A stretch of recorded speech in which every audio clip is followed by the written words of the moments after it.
Corey Coco Gauff, the future of tennis, the #1 seed here in Doha. Can she win it all, ladies and gentlemen? Well, Coco's a plus 350.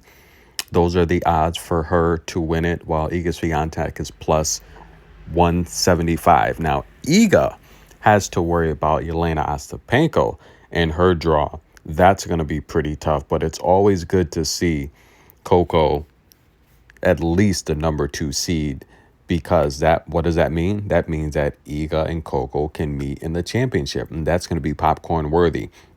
Some notable stars in Coco's side of the bracket. Of course, Siniakova is a very good player. I remember, look at that beautiful skyline. Unbelievable.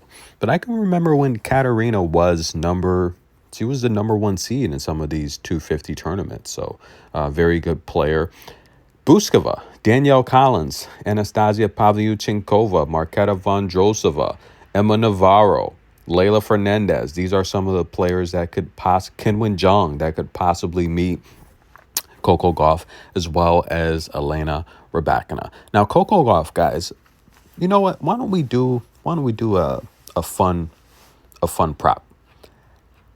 How long before Siniakova slams her racket?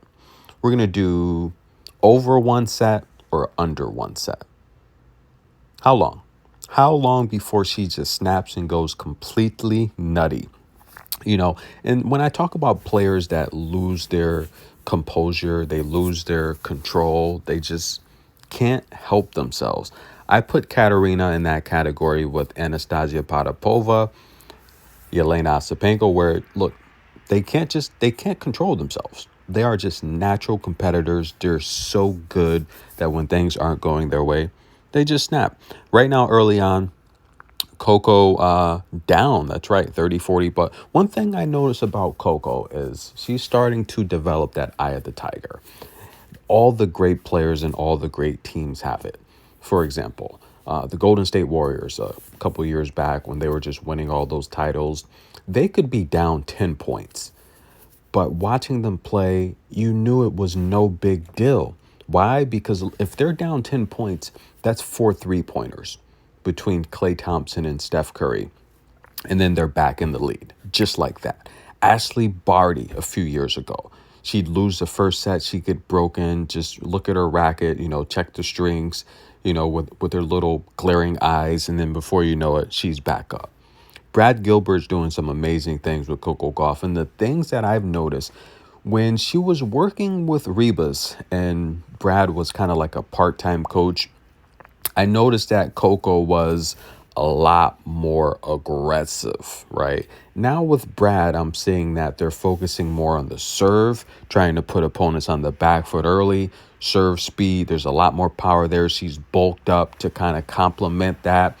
And I noticed that she's working opponents slow, fast. And what I mean by that is she's attacking more of the center of the court, and then she's extending deep behind the baseline. So she's mixing up mid balls with long balls, mid-long, mid-long. So she's kind of mixing in the variety there. And then on the first serve, if you return that, she's coming forward like Venus Williams back in the day and putting away those volleys.